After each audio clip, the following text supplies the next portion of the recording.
எதிர்க்கட்சி தலைவராக திரு உதயநிதி ஸ்டாலின் அவர்களும் முதல் முறையாக இப்போ தான் எதிர்க்கட்சி தலைவராகிறார். நேருக்கு நேர் இருக்காங்க. அவருடைய பேச்சு ஒரு பெரிய ட்ரெண்ட் ஆச்சு. நீங்கள் வந்து முழுசாக ஆதரவுலாம் வரல, உங்களை எதிர்த்து கிட்டத்தட்ட 65% பேர் நீங்கள் வேணான்னு முடிவு பண்ணியிருக்காங்க அப்படியெல்லாம் பேசினார். அதை கடந்த 2 நாட்களாகவே ரொம்ப ட்ரெண்ட் பண்ணிக்கிட்டு இருந்தாங்க.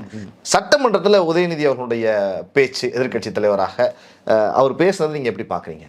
சட்டமன்றத்தில் அவர் சொன்னதுலேருந்து நமக்கு ஒரு விஷயம் தெளிவாக புரிஞ்சிருச்சு. திமுக பிஜேபியின் பக்கம் தான் இருக்கிறதுன்னு. அதாவது அவர் சொல்கிறாரு, எங்களுடைய தயவில் தான் நீங்கள் வந்து ஆட்சி அமைச்சிங்கன்னு சொல்கிறாரு. எங்களுடைய தயவுன்னு உதயநிதி சொல்கிறீங்கனாக்கா நீங்கள் ஆதரிச்சிங்களா? திமுக ஆதரிச்சுதா? திமுக கூட இருந்த தோழமைகள் கட்சிகள் ஆதரிச்சது. காங்கிரஸ், கம்யூனிஸ்ட், மார்க்சிஸ்ட், விடுதலை சிறுத்தை ஆதரிச்சுக்குனாக்கா அவர்கள் எதற்காக ஆதரிச்சாங்கனாக்கா ஒரே விஷயம்தான், தளபதி பிஜேபியோட ஆள் இல்லைன்னு நம்பினாங்க. ரெண்டாவது விஷயம், பிஜேபி ஆட்சி உள்ளே வந்துடக்கூடாதுன்னு நம்பினாங்க. இந்த 2 விஷயத்துக்காக அவங்க ஆதரிச்சாங்க. ஆனால் அப்போ கூட பிஜேபி உள்ளே வந்துடக்கூடாதுன்னு சொல்லி நீங்கள் ஆதரிச்சிருக்கலாம்ல, ஏன் திமுக ஆதரிக்கல? ஒரு ஆட்சியை வந்து எங்கள் தலைமையில்னு சொல்கிறதுக்கான அருகதை உங்களுக்கு கிடையாது. அப்போ அந்த வார்த்தையை நீ பயன்படுத்தவே கூடாது. எங்கள் தலைமையில்னு சொல்லாதீங்க. இன்னைக்கு ஆதரித்த ஒவ்வொருத்தரும் பிஜேபி உள்ளே வந்துடக்கூடாது. ஆனால் பெரும்பான்மை காட்டும்போது நடந்த சீனே வேற இல்லை. அப்போ என்டையராக அந்த நபரும் என்ன எதுக்காக வராங்க? அதிமுகலேருந்து பாதி பேர். எடப்பாடி அவர்கள் பிஜேபியின் முகமாக இருக்கிறாரு. பிஜேபி என்ன சொல்லுதோ செய்கிறாரு.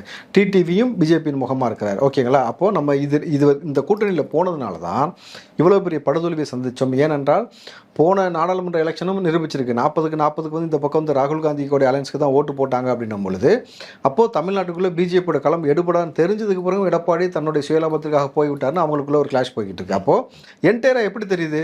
பிஜேபி நம்ம அனுமதிக்க கூடாதுன்ற ஒரு முழுசான அந்த ஒரு நோக்கத்தில் எல்லாரும் தளபதி விஜய் அவர்கள் ஆதரிக்கிறார்கள். இன்றைக்கு வந்து 144 பெரும்பான்மை கிடச்சி மிகப்பெரிய ஒரு சக்தியாக மாறி உட்காந்துருக்காருன்னும் பொழுது, உதயநிதி என்னதான் இருந்தாலும் ஒரு வைத்தறிச்சருக்குமா இருக்காதா? என்னன்னாக்கா, கலைஞருக்கு கூட அப்படி நடக்கலை.